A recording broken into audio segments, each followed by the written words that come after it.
Adventures of Irvingman! Clark Kent just returned from doing something as Superman. He's exited the storeroom and is heading for his office, but he stops when he hears Lois and Jimmy in there. They've been looking for the final draft of a story Clark was working on, but while they're at it, Lois takes a phone message for Clark. This is the craziest thing yet. And let's forget about it. We get into enough trouble under normal circumstances. Oh, well, this couldn't get us into any trouble. That's what I said a lot of times, and then 10 minutes later, Superman has to snatch me from in front of a truck. But this might lead to a story. Yeah, that's usually how the trouble starts. You know that flagpole sitter up on top of the Acme building? Sure. He's been there 103 days. Well, it's evidently affecting his mind. He keeps screaming that he's hanging upside down. This I have to see. If you're a fan of the Dollop podcast, you know there have been many times in American history when people had very little to do. Thus, we got major news stories like a guy carrying a sack of flour all over the country, days-long walking races that sold out stadiums, college kids seeing how many people they could cram into a phone booth, have somebody explain to you what that was, or how many live goldfish they could eat. People will find a way to entertain themselves. Flagpole sitting was one such way. Only a few did it, but the rest of the country watched with eager anticipation to see who was going to stay up the longest. I wish I was making that up. The whole fad died out when the Great Depression hit, and after that, every so often somebody would come along and try to revive it, but then some nut would start a world war, and by the time that was over, television was coming onto the scene, and watching people do funny stuff on a little box was a lot more entertaining than watching some guy sit there. One guy in the 1980s stayed on a pole for over a year, but he was protesting the price of gas. We can all see how effective he was. We don't know why our present guy is doing it, but Superman is going to have to get him before his mind snaps completely. Look, down there. Everything is upside down. I'm upside down. I'm falling. Oh, wait. Look, I'll prove to you you're all right. Let go. Let go? That's right. Let go. I'm here to catch you if anything should go wrong. Oh, well, we all have to go sometime. As quick as he lets go, the world rights itself and he's okay. If I were you, I'd climb down and abandon this whole project. Oh, no, I couldn't do that. I'm going to break the record. I'm going to stay here. At least we learned why he's doing it. No, we won't learn why he's wearing a clown suit. But we will learn once again just how unlikable Clark Kent is. Hey, Clark, you missed it. I did? What? The flagpole sitter on top of the Acme building thought he was upside down, and Superman... I know, Jimmy. As a matter of fact, here's the completed story for you right there. He's perfectly happy to undercut his friends, and he does it constantly. Lois and Jimmy need better friends. Well, Professor Pepperwinkle, how nice to see you, sir. Well, I'm certainly glad you remember me. Why, you're everybody's favorite professor. Would you help me put this... clear the desk. That's right, yeah. The last time we saw him, I mistakenly called him Professor Pepperwinkle. I was referring to the color of his suit at the time. That's my story, and I'm sticking to it. He has a new gadget to show them. Looks to me like our professor has been inventing again. I'm afraid so, Mr. Kent. And I need the advice of a friend. Well, you do. Well, let's see. Last time it was a swimming pool without water for people who couldn't swim. Now, what is it this time? I believe a swimming pool without water is called a hole. It produces waves which have a strange effect on the human inner ear. Oh, you mean the balancing mechanism, like the semicircular canals? Exactly. Inside, it looks sciencey enough. It took me 3 years to invent this, and I don't have the slightest idea what it's good for. Lois says, show us what it does, and maybe we can help you come up with a use for it.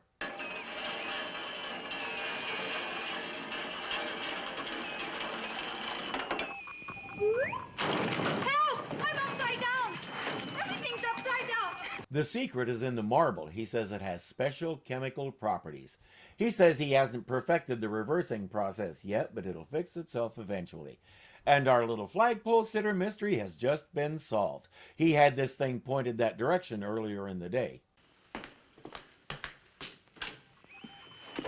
Catch! I want...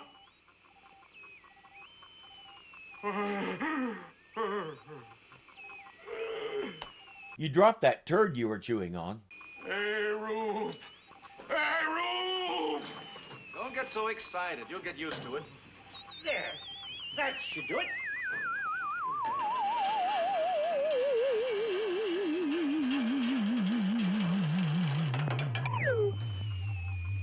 Let go now, old boy.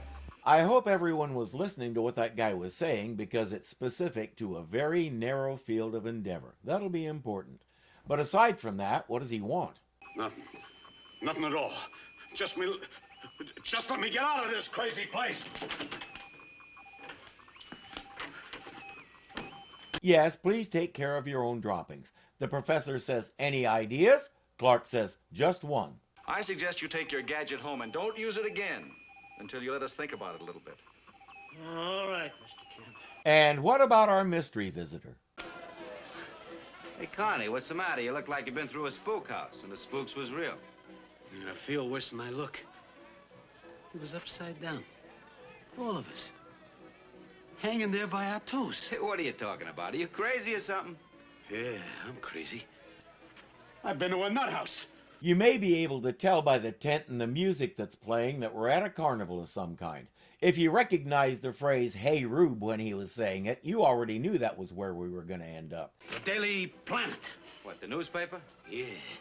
You know the articles they've been writing about crooked carnivals? When I went there to warn them to lay off. What do they expect us to do, run legitimate? We gotta leave that to the honest carnival operators. You can't be one of those because... Appropriately enough, you may have caught that his name was Carney. His real name was Ben Weldon, and we've already seen him 4 times on this show. He'll be back for 3 more. He explains the professor's machine, and his pal says, if this thing is real, imagine what we could do with it. We've been trying to plan a bank job for a long time, right? So we walk into a bank. Police, people, everything. And bingo, we flip the joint upside down. In the panic, we steal everything and beat it. Or you could go legitimate and use it to make the most phenomenal funhouse ever and put your little carnival on the map. But if they did that, they'd get tossed out of the Crooked Carnies Union. He looks the professor up in the phone book, have somebody explain to you what that was, and gives him a call. This is Cornelius J. Oliver. Never mind that. I know about that machine of yours. Oh, sure, but I know a way to use it. He says, bring the whole mess to the carnival at 6th and Elm and ask for me. But don't tell anybody about this until we make the deal. Oh, Clark, I just talked to the professor on the phone. He's got some wonderful news. Not another invention, I hope. Same invention, but somebody wants to buy it from him. What in the world for? Well, he doesn't know yet, but he will by tomorrow morning. I said Jimmy and I'd stop by to see what it's all about. Again, a legitimate carnival could make a fortune by putting it in their funhouse. Imagine not just having the usual mirror mazes and jump scares and all that, but you walk into a room and you're genuinely upside down. Word of that would spread faster than the current virus. But these guys are career criminals. I can't imagine what we'd get if we even asked them to spell legitimate. What are all these little gizmos for, Pop? Well, you said to bring everything. Those are remote control units. Remote control? You mean you can put these little ones somewhere far away and make them work from this big one? Yes. The professor says, what do you have in mind for this machine? We got 6 or 7 carnivals running right around this town. Of course, I see. You think people would actually enjoy being turned upside down, like those loop-de-loops. You got it, Pop. And as I said, if that was what they intended to do with it, people would enjoy it. But as we know, they're telling a fib.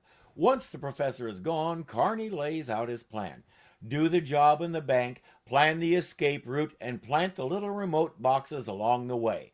With the right timing, anybody chasing them will suddenly find themselves upside down. It's a perfect plan. The professor will be back at 9 in the morning to operate it all, with no clue what he's really doing. Professor Pepperwinkle! Whatever you're selling, we don't want any.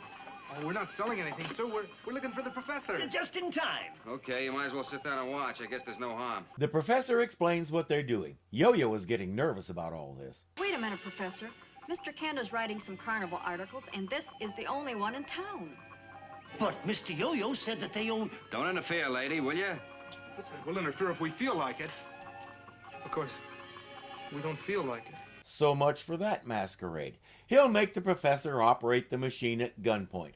It all goes off exactly as they planned, except that Yo-Yo now has 2 extra witnesses that he'll have to dispose of. Inspector Henderson is getting nowhere interviewing people, especially since he experienced the inverted sensation himself. But Clark is about to remember something that will give him the answer. You can guess what it is. The first thing he yelled was, "Hey, Rube." Hey, Kent, that could be the answer. Whenever there's trouble around a carnival or circus, that's the signal for help. That's right. There's a carnival playing the town. Well, come on, it's worth a try. You go ahead, Bill. I'd like to call the paper if I may. All right. But first I have to change clothes, and I don't want you to see my undies. Lois has whispered an idea to the professor. Kid must have swallowed his tongue. Yeah.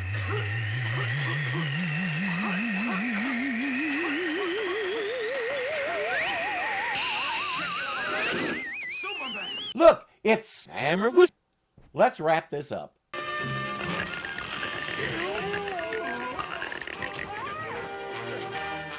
As we know, when Superman wraps things up, they stay wrapped up. Superman begs the professor to stop inventing machines, but I don't think he was listening. He'll be back 4 more times.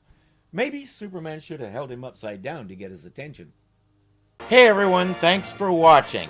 Be sure to click that like button and let me know you enjoyed this, and if you're not subscribed yet, you know what to do. You can also become a patron and help support this channel. The link is below. Thank you for watching.